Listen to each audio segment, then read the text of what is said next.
Let's see Tata सेरा सामने side पे चढ़ पाएगी या फिर नहीं। वैसे तो नामुमकिन है क्योंकि ये फ्रंट व्हील ड्राइव है, कोई 4x4 व्हीकल नहीं है, बट ट्राई करते हैं। ट्राई करने में क्या जा रहा है ना, लेट्स सी क्या होता है। वैसे तो आई डोंट थिंक कि हो पाएगा।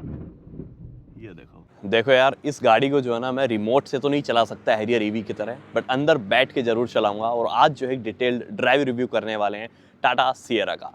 ये जो इसका डीजल वेरिएंट है, पेट्रोल में आप लोगों ने देख लिए होंगे ड्राइव रिव्यूज़ वगैरह, डीजल के भी देख लिए होंगे, बट अपना जो है ना थोड़ा अलग तरीका होता है गाड़ी को टेस्ट करने का। अपन जो है गाड़ी की एक एक चीज़ें टेस्ट करते हैं, लाइक परफॉर्मेंस कैसी है, माइलेज कैसी है, या फिर टर्बो इंजन के कंपेयरिंग में ये कितनी ज़्यादा जो है बेहतर है।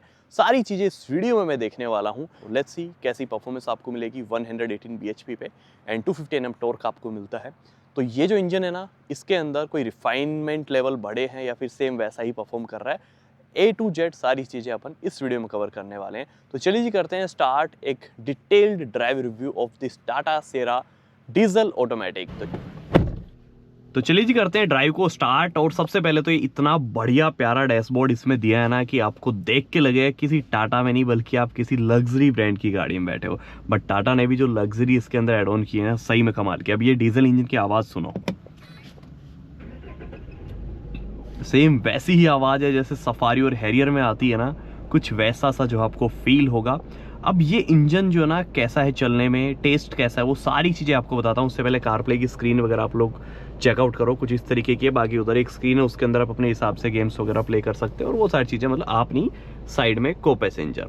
यहाँ पे मेरे पास एडजस्टेबल थाई सपोर्ट वगैरह है, तो आई थिंक अब ज़्यादा कंफर्टेबल है। इधर टेरेन मोड्स है, देन स्पोर्ट्स मोड भी अपने पास में है। स्पोर्ट्स हटा के फिलहाल सिटी ही रहने देते हैं। वापस से इस पर क्लिक करूँगा तो सिटी लग जाएगा। देन एसी के सारे control, hill descent control, hill hold, उसके बाद एसी की कूलिंग वगैरह तो सब बढ़िया है ही। Automatic headlamp, automatic wiper, HUD display आपको इससे नीचे वाले वेरिएंट में मिलेगा जिसमें 3 डिस्प्ले नहीं है। और इसमें जो है आपको कोई HUD तो नहीं मिलेगी, बट ये 3 स्क्रीन मिल जाएंगी। टोटल 6 एयरबैग है। सनरूफ जो है काफ़ी बड़ा है, चेकआउट करो कितना लाइक ये ओपन होता है। एक बार मैं ओपन करके आपको दिखा देता हूँ।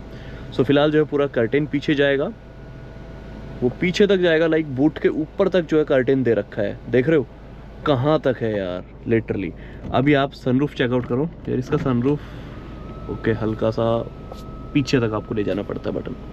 अब देखो, अब यहाँ तक रुक जाता है यदि क्रेटा होती तो या सेल्टोस होती तो, बट उनके भी नए मॉडल में यार खतरनाक सनरूफ आ रही है। बट आई डोंट थिंक कि आने वाले 1, 2, 3 साल तक भी ऐसा कोई सनरूफ दे पाएगा। तो बढ़िया बड़ा सनरूफ आपको मिलता है। ओके, अब करते हैं ड्राइव स्टार्ट। एंड 360 कैमरा भी एक बार आप लोग चेकआउट कर लो। ये इसका 360 कैमरा है, 3D कैमरा यहाँ पे है। देन ये फ्रंट दोनों टायर आपको दिख जाएंगे, देन रियर दिख जाएंगे, ठीक है। देन ये वापस से 3D और ये 2D, तो कुछ इस तरीके से पूरा आपको कैमरा वगैरह दिख जाएगा। उसके बाद ये भी सॉफ्ट टच, ये भी सॉफ्ट टच, इधर पूरा हार्ड टॉप है। अब अपन ड्राइव स्टार्ट करते हैं ड्राइव में डाल के। अभी फिलहाल ऑटोमेटिक में चलाऊंगा, बाकी पैडल शिफ्टर्स का भी यूज़ कर लेंगे। सो उठाते हैं गाड़ी को। सीट बेल्ट लगी होनी जरूरी है, डोर प्रॉपर क्लोज होने जरूरी है, वरना पार्किंग ब्रेक नहीं हटेगा। लेकिन फिर भी यदि आपको ऐसा लग रहा है कि नहीं यार मेरे को गाड़ी जस्ट यहाँ से यहाँ तक ही करनी है, तो मैं सीट बेल्ट क्यों लगाऊं। कई बार होता है ना कि यार लाइक थोड़ा बहुत आपको आगे पीछे करनी हो गाड़ी, तो आपको क्या करना है ना, देखो लाइक सीट बेल्ट मैंने हटा दी और अभी गाड़ी में चलाऊंगा तो चलेगी।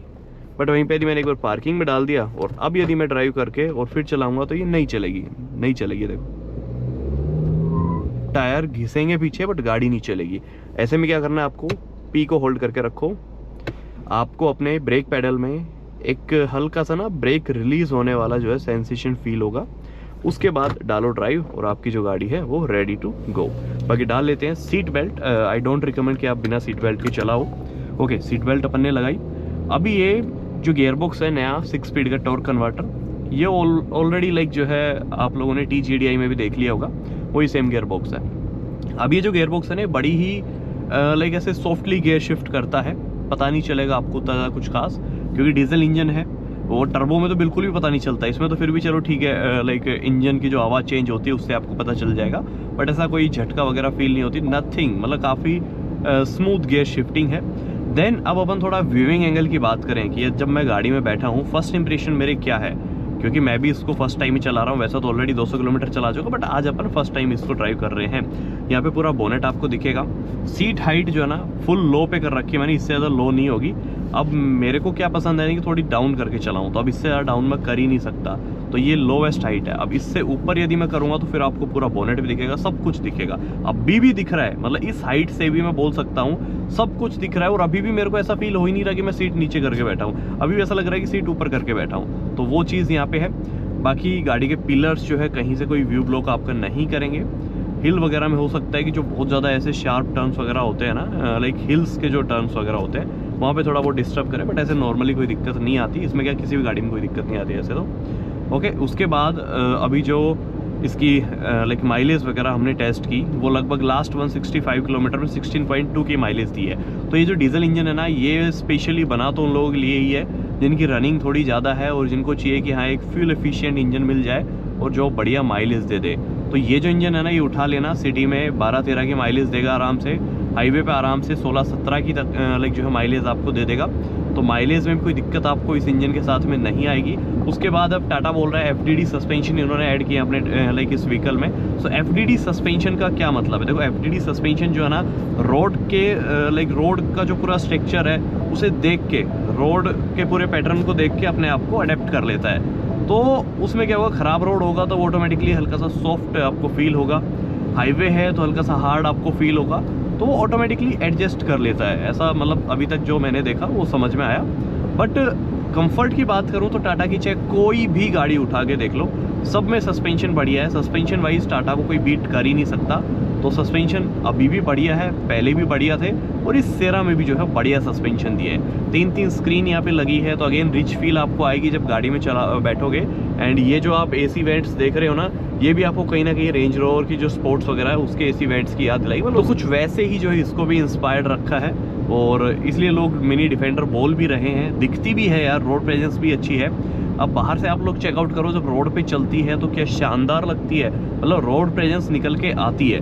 तो देखने में जो है ना कोई कमी नहीं है। हम जहाँ पे भी इस गाड़ी को लेके खड़े होते हैं वहीं पे भीड़ इकट्ठी हो जाती है, मतलब शूट करना भी भारी हो रखा है। तो हर कोई जो है ना इसको देख के भगा हुआ आता है कि यार मतलब देखना ही तो है, जो भी आएगा लाइक इसके अंदर बैठ के देखना है, इसका बूट स्पेस दिखा दो। तो एक तरीके से सेल्समैन बने घूम रहे हैं हम आज। ओके, तो ये है। बाकी परफॉर्मेंस की बात करूँ ना, तो मैं एक बार साइड में गाड़ी लगा लेता हूँ।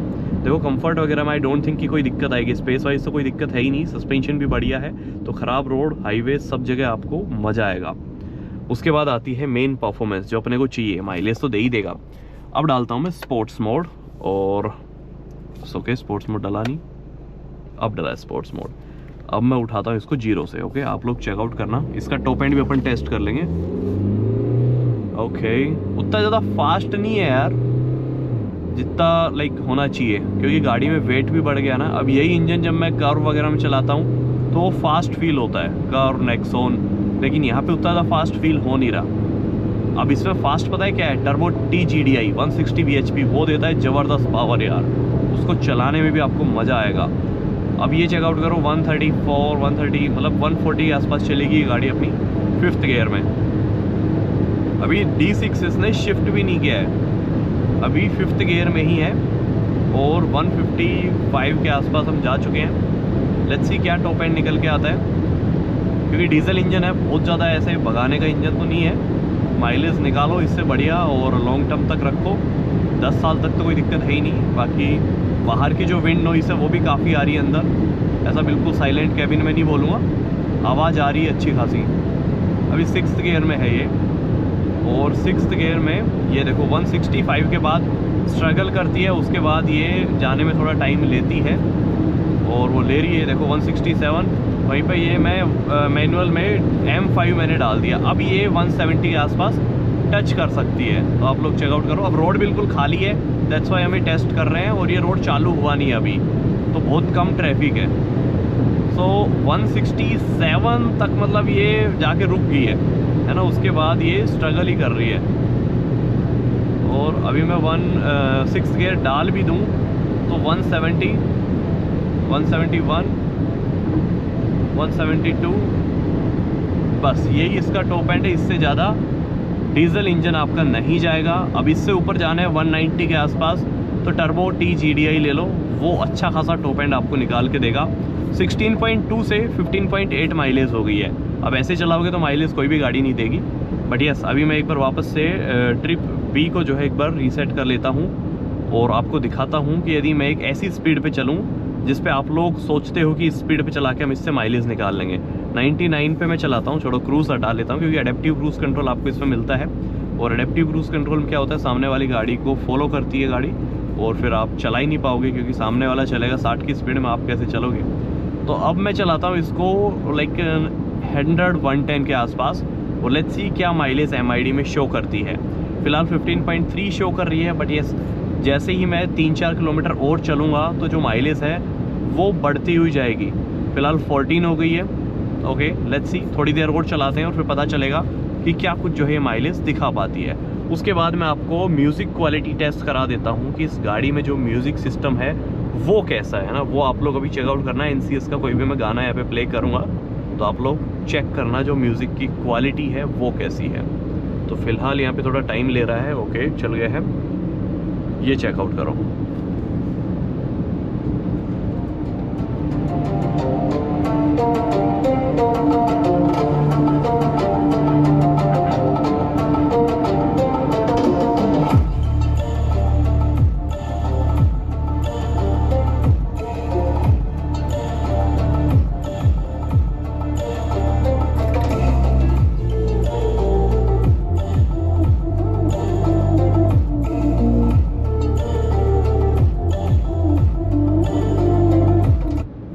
ओवरऑल म्यूज़िक की क्वालिटी अच्छी है और जैसे यहाँ से मैंने म्यूट किया वो वहाँ पे पॉज हो गया, तो ये भी एक अच्छा फीचर है।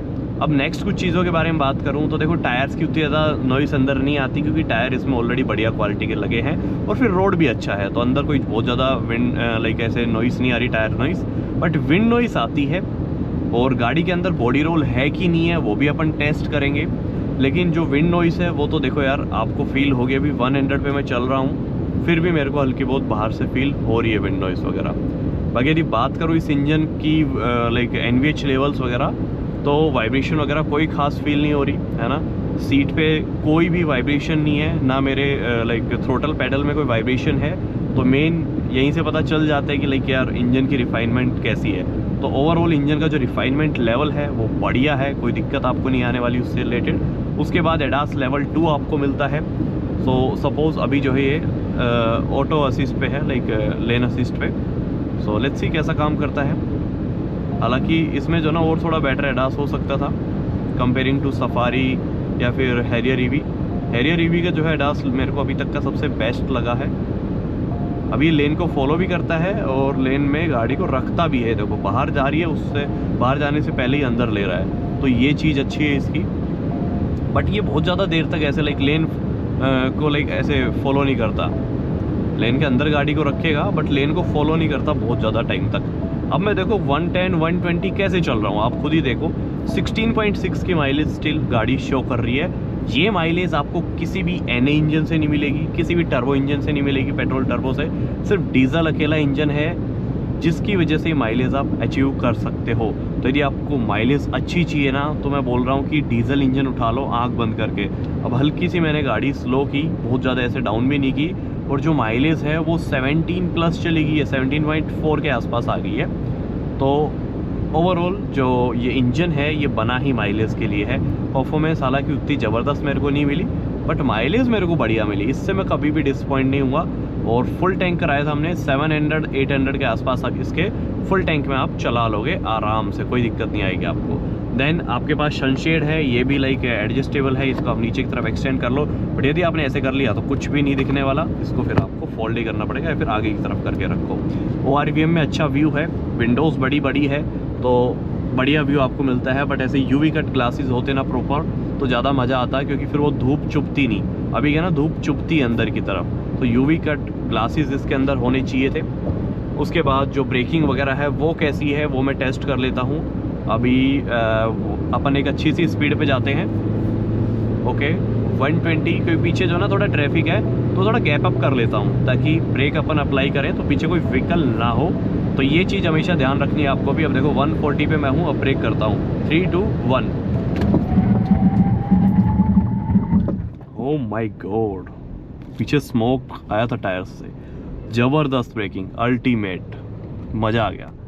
क्योंकि 4 व्हील डिस्क प्लस 225 प्रोफाइल के लाइक सेक्शन के आपके टायर्स हैं, तो फिर जो है ना कोई दिक्कत नहीं आती और आपको बढ़िया ब्रेकिंग मिलती है। तो ब्रेकिंग में मज़ा आया था एंड आई डोंट थिंक कि परफॉर्मेंस, ब्रेकिंग, कंफर्ट, माइलेज से कोई भी आपको दिक्कत आएगी। बट परफॉर्मेंस में ये है कि आपको थोड़ा सा कॉम्प्रोमाइज़ करना पड़ेगा कंपेयरिंग टू टर्बो। NA से बहुत पावरफुल इंजन है ये, NA से तो ज़्यादा बेटर है, लाइक NA इंजन जो है उससे तो बेटर है, बट टर्बो के कंपेयरिंग में लाइक जो TGDI है उसके कंपेयरिंग में ये इंजन उतना ज़्यादा पावरफुल नहीं है। बट इनिशियल इसका भी अच्छा है, नो डाउट, कोई दिक्कत आपको नहीं आने वाली उससे रिलेटेड।